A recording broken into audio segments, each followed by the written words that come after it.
Welcome to the Business Spotlight series. My name is Tanner O'Brien. I'm a senior partner here at Action Coach in Central Texas. Today I'm sitting down with Lupita Adams, who is the co-founder of Purrfecto Cat Lounge.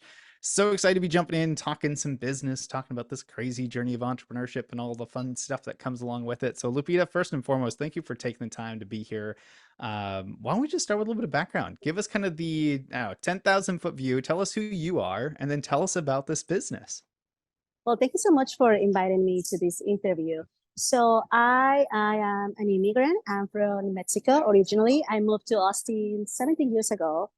I do have a law degree in my country. When I moved here, I was working, I was doing corporate law in Mexico, working for a city bank, for a bank, for a bank. And then when I moved here, I luckily find a company that was doing business in Mexico, kind of like the same thing that I was doing there. So I work for like 2 years in that company. I don't have any family in the United States. I moved here due to a marriage. And when I moved here, I got divorced. I have 2 small children back in the day. 17 years ago, and I quickly realized that I needed to start my own business so I can be a mom, a provider, but especially a mom first. And the only way to manage my time, it was going to be starting my own business. And from there, I started my first company. I did a market research, and that came because my oldest daughter suffered from eczema. So we did a chain of lifestyle. We started using only eco-friendly products. 17 years ago, this was something that people were just discovering, learning about it. I learned, I studied, and due to this lifestyle change, I decided to start the first green cleaning company in Austin. So I started Environmates Austin. We are the first green cleaning company that went fully green. It was a little bit hard for people in the beginning because they will call and they say, I want you to use bleach to come clean. And we will say, no, we can't. So we are the original ones. I started announcing that movement. And then after me, many, many other things. And that's 17 years ago. I still own that company. And that's my first business venture in America. Very cool. Absolutely love that. So much that we're going to be able to dive into. But before we do, tell us a little bit more about Purrfecto Cat Lounge. Purrfecto Cat Lounge was born 2 years ago in my head and in my heart first, obviously. I own environments, as I say. I also found a short-term rental management property management, short-term rental property management that I own, I co-found with a friend of mine. Due to the cleaning, it brought me to this real estate, all that goes together. And then everything is going well. All my businesses are situated where they need to be, but I was missing something here. I was feeling that I needed to give something back to the community. I was feeling that I needed to build a business where we can spread love. Because after COVID, there was so much craziness happening and distance. And after COVID, a lot of those shelters were extremely full because due to COVID, right? And I was traveling. I saw one of these cat cafes somewhere. And I was like, we don't have one in Austin. I should start one. I was volunteering with a rescue that is actually one of our rescue partners, and I met Romeo, which is my cat. My cat was Romeo. He was a feral, and then he was trapped during COVID. So he was literally living in a cage for a year and a half. After being feral and then living for a year and a half, it was a huge change. He started having panic attacks. And he changed his tail, bleeding. Long short story, I went to the rescue to volunteer, and I asked to the rescue lady, and I said, what about that cat that is in that room? Can we go in? And she's like, no. I don't know what I'm going to do with Romeo. He's so aggressive with people. He's so aggressive with other cats. I'm afraid he's going to hurt somebody. And at the end of the day, after we finished volunteering, we said, let us go see it. So we went see him, and she let out the cage, the crate, and Romeo was acting nice. We pet him. He was sweet, and we're like, we don't know what you're talking about. He's so sweet.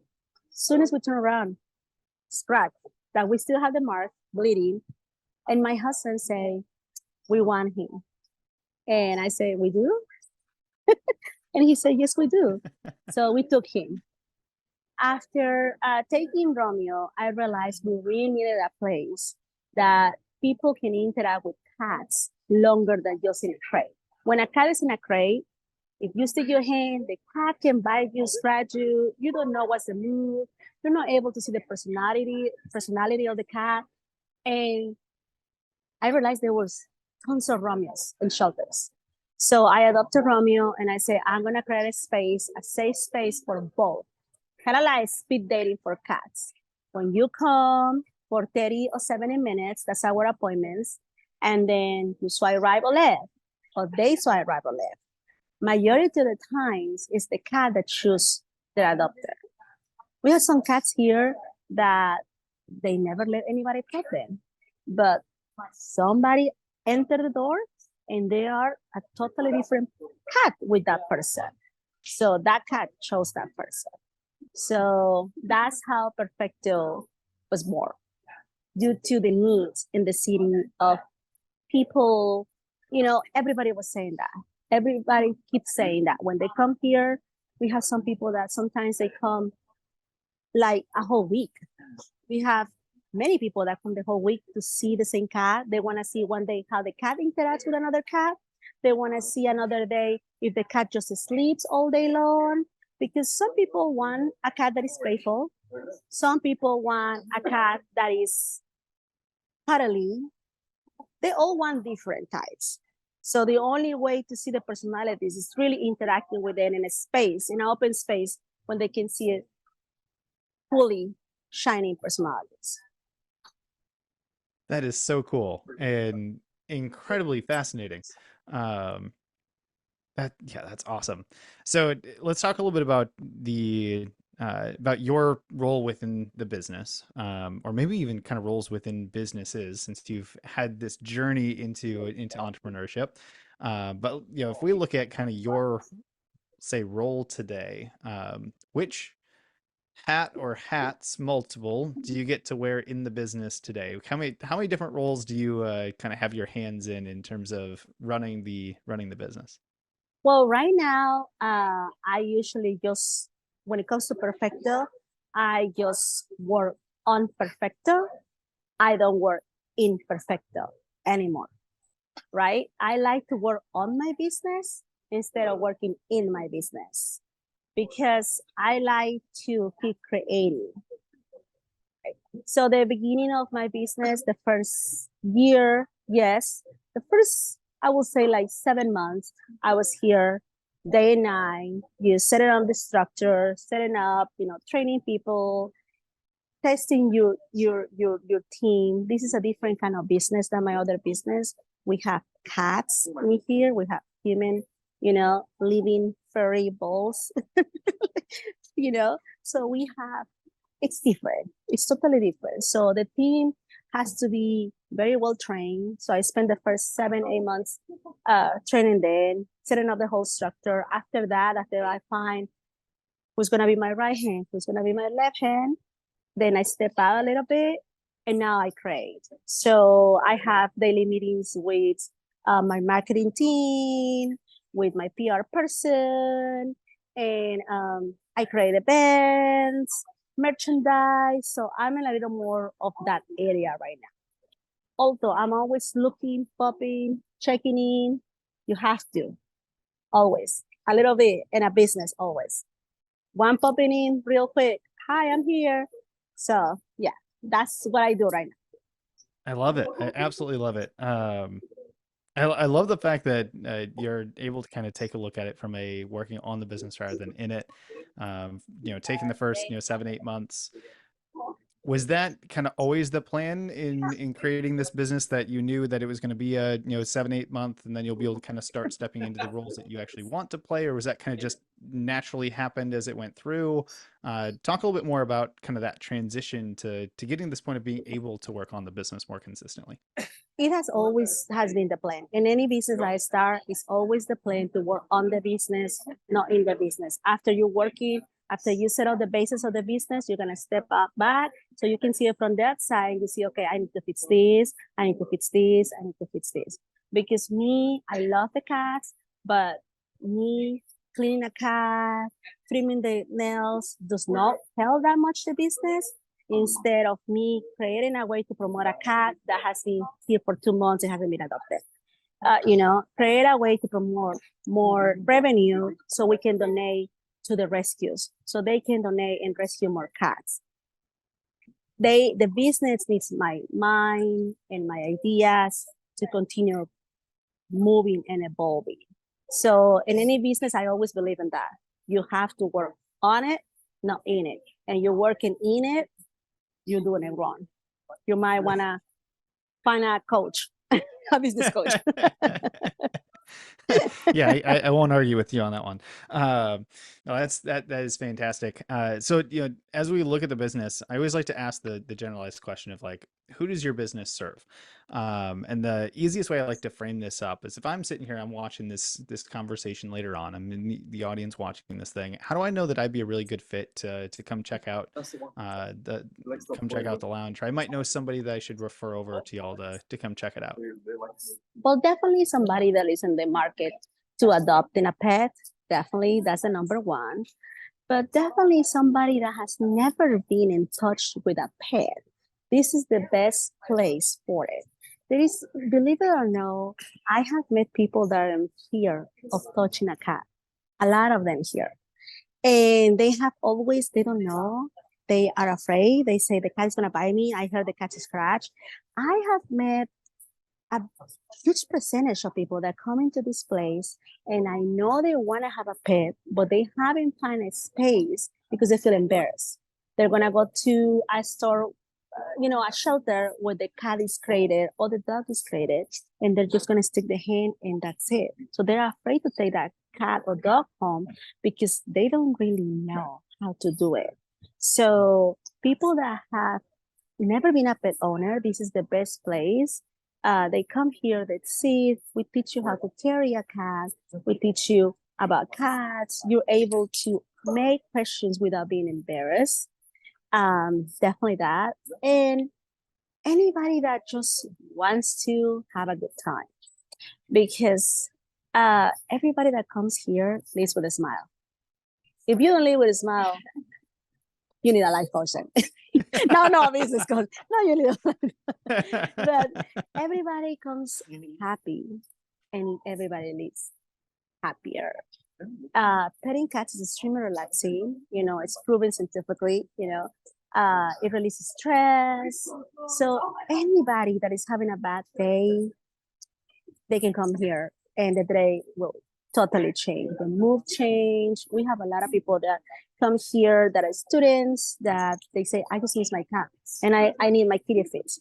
They come here, people that are first time dating, they met an online dating app. This is the best place to really interact with other people that you just met, because you kind of like, you don't like the person. You kind of like, okay, I'm petting the cat. Instead of you're in a setup of a restaurant, you really have to talk to that person. But here, it's a good place. So everybody's welcome. Everybody's welcome. The feed is everybody here, definitely. I love that. I love the they come happy, but they leave happier. That's fantastic. Sorry, I had to move a little bit. Sorry. No worries. So how do you get the word out? I always like to ask a few questions around marketing. It's one of those areas it's vital to every business, not always the easiest one for everyone to understand unless, big background in marketing, something like that. So what has been your philosophy behind it? How do you get the word out there to all the folks on what you all do and get folks to come and check it all out? So we have a marketing team, a PR person, and We do consistently our social medias. We keep it very consistent. So basically, we get the word out through social media, definitely. And we always, in any business, you always want to ask, how do you hear about us? Because where they hear about you, that's where you're going to put your money, right? The marketing money, marketing budget that you have is definitely going to go in the place that you hear the most mentioned. So after we hit a couple outlets that the people answer our questions, I train all my employees. So always ask, how have you heard about us? Where are you visiting us from? And then when the outlet that they mentioned the most, we reach out to them and we say, hey, we like to put a little bit of budget on it. We like to do a little budget, and that's what we do. I love it. What have been kind of the one or two channels that have been most impactful for you? Where are most people hearing about y'all? Definitely social media. Social media has been number one, definitely. We do have a couple like city guys, a lot of people obviously Google Austin City Guy. A lot of visitors, majority of the visitors are from Austin City Guy. Definitely. Yeah. Interesting. Yeah, it's a very good guy actually. I really like it.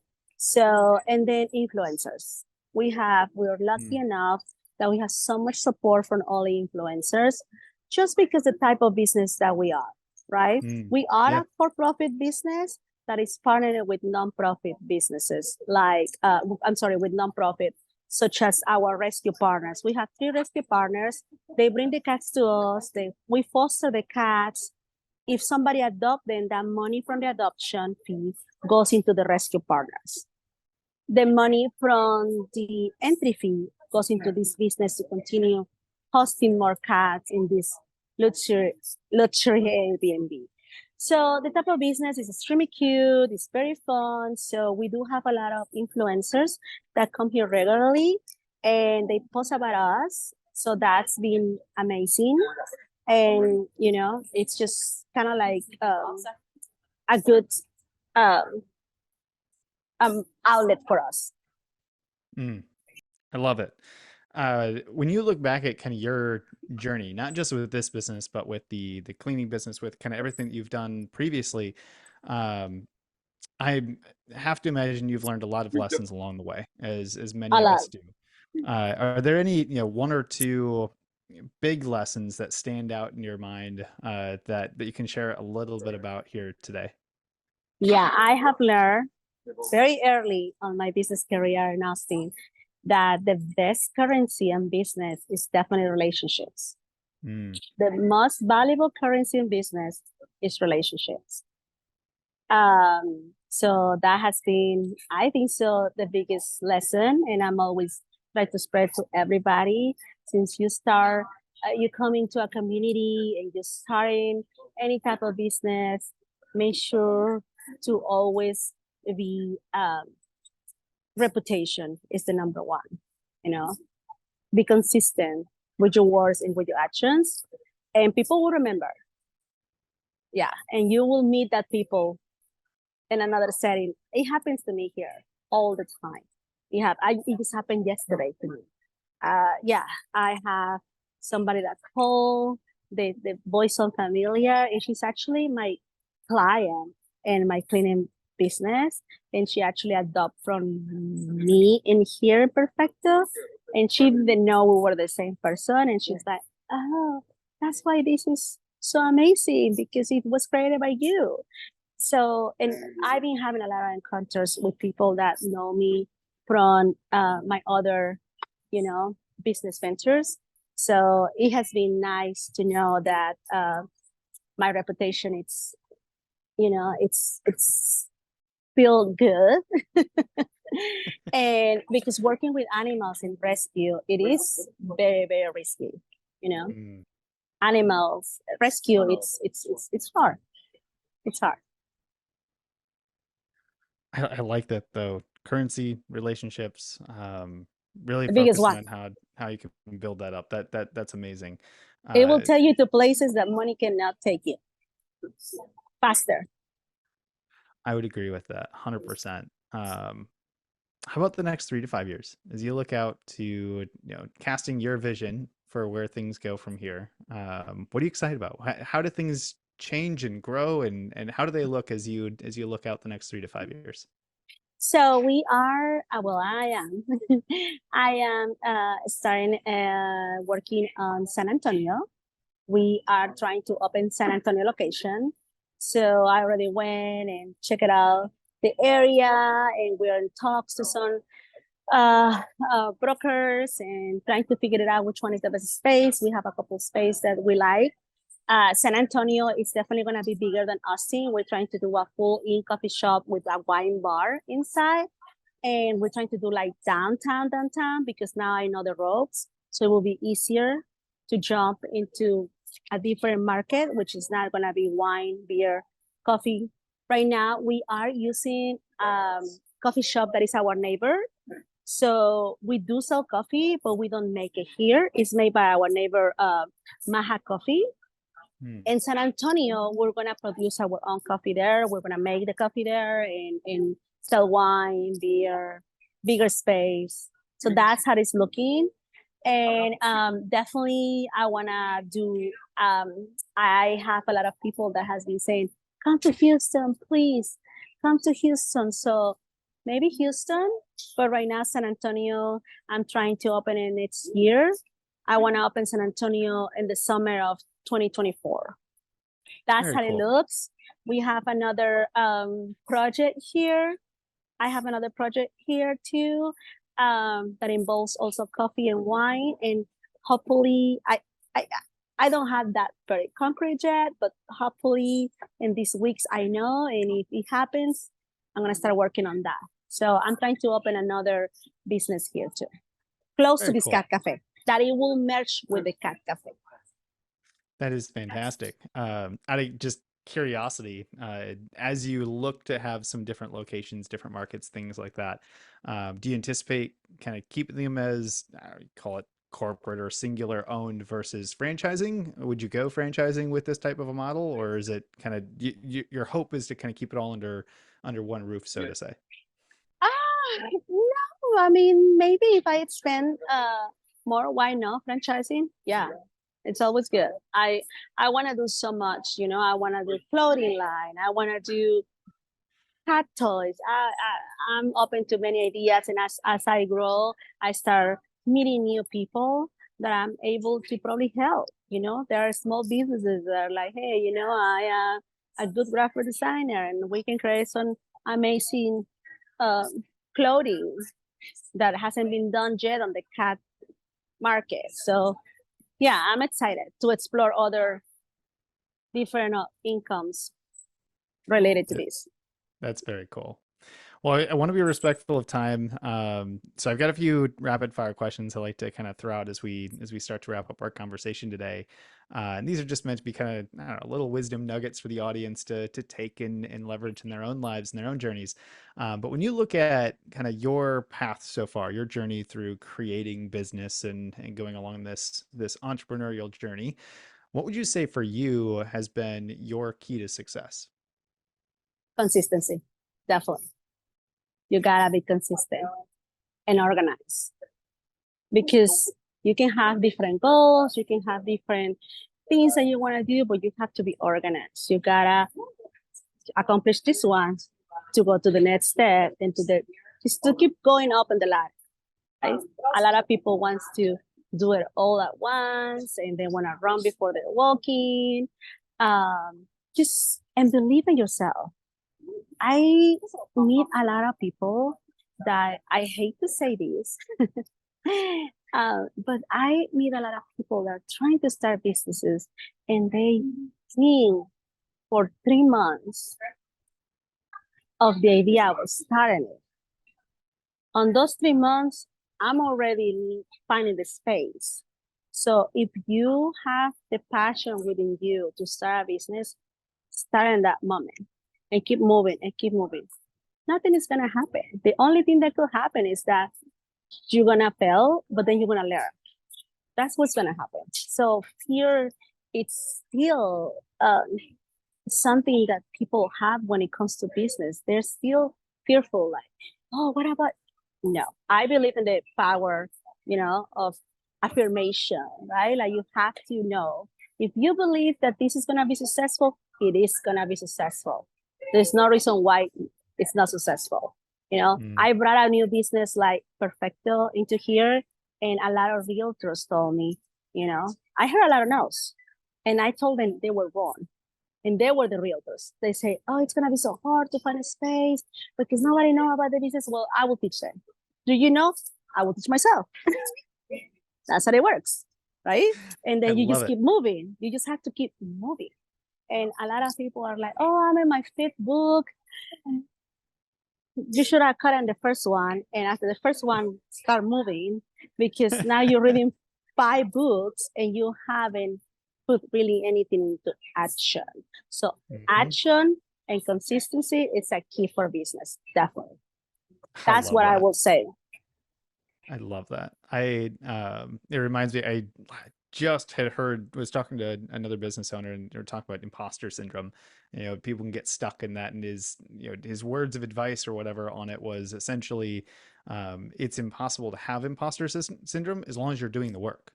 Like, just go start doing it. You're not an imposter in that case because you're the person that's actually doing that. And it's like, well, that's a really good way to look at it. I kind of like it. Yeah, you just have to start it. The project that I have coming in Austin, the one I told you I don't have so much thought. The person that owns this space where I want to start this business say, well, you have never run a business like that. I said, well, I never run a cleaning company before. And here I am 18 years in it, 17 years in it, or a property management company or a cat cafe. I said, you do not worry about that because I run businesses. So this is going to happen. And then you have to study because you have all the tools, you have the internet that you can study, not for years, but you have to know a little bit of the, the, how would you say that? Like if you start a coffee shop, well, go and talk to somebody within your friends. You don't have the money for consulting. Search on Facebook. Do any of my friends have been a manager in a coffee shop? Do any of my friends have managed a bar? And then you got a little consultation. And then from there, do not make too many questions. Just essentials. And then from there, you search on your own. I have a lot of people that reach out to me right now, a lot, that say, hey, I live in Miami. I want to start a cat cafe. Do you have like 3 hours? And it's like, And then I just give them an advice. I say, listen, these are the fundamentals. Do you have the money? Do you have the time? Do you have the caring? I do. Go for it. But can you tell me more? That's what can I tell you? Just do the research. You will be fine. It's all there. Yeah, I can't agree more with that. On kind of that topic, how about book recommendations? Do you have any book recommendations that you would give to the audience? No, so right now, I saw that question and I was like, I don't have any book recommendations right now. I just have a meeting with somebody and she recommended me a book. I don't remember the name very well. I will read it and I will let you know. Perfect. I love it. But no book recommendations right now. I've been creating a lot of business plans because I have this business. So I've been more into that than reading the books. Fair enough. The advice basically being go and take action and start learning by doing, which is just as important as any book recommendation that can be out there. So yeah, I no fear. I mean, we only have one life. Do no fear. Always feel confident. Always trust yourself, and you gotta trust yourself. So people can trust you. If you reflect that you're insecure, they might don't want to go in business with you. They might don't want to rent. They might don't even want to buy anything from you because you're selling something shaky. Yeah. So for those that are watching that want to learn a little bit more, that want to check out the amazing work that y'all are doing, that want to connect with you individually, where can we advise them to go for more information? Yeah, they can check us on Instagram and our social media, Instagram, Facebook. It's Purrfecto Cat Lounge, and that's PURRFEC as in cat, TO, Purrfecto Cat Lounge. That's our handle in social media, TikTok, Instagram. You can send us a DM, and I would love to connect with anybody, with everybody. We are in like 650 adoptions as of right now, which is a super high adoption rate. We're super excited. Compared to other cities in the country, we have a high adoption rate on top of cities that are bigger than us. The That's social amazing. media, yeah, our community in Austin has been amazing. They support us so much in social media. Some days we have a grow around 200 followers a day. Wow. So if this is not boosting, this is just us making videos that touch people's hearts and videos that entertain people and videos that promote the cat, you know? So when we have a cat that has been left behind and it's been here for like a month or two, we make this special video and usually the community always share, like, and we get it adopted. So yeah, we've been having an amazing response. Amazing. I will make sure to put the social media handles and everything in the video description below. So for those that are watching, take a moment when we wrap up here, go click the links, go check everything out, send a direct message, say, hey, Lupita, saw you on the business spotlight. I'm a huge fan of making connections and things like that with this series. So please take a moment and do that after we wrap up here. But as we do wrap up, I always like to end on one final question, which is simply, what is most inspiring to you today? Today, well, Yes. today I'm actually here in Perfecto, and I mean, do you want me to show you? I can. Please. Okay, so this is inspired. Everybody's happy. Everybody's here petting cats, loving on cats, and they're just happy. Happiness, definitely. Love that. Creating Absolutely love it. happiness is extremely inspiring. This business have brings back this spark of life, you know. Not that I never lost it, but it's just you gotta come. You haven't been here? Have you been here? I have not, but it is on my list now. Yes, you will see it. So happiness definitely inspired me today.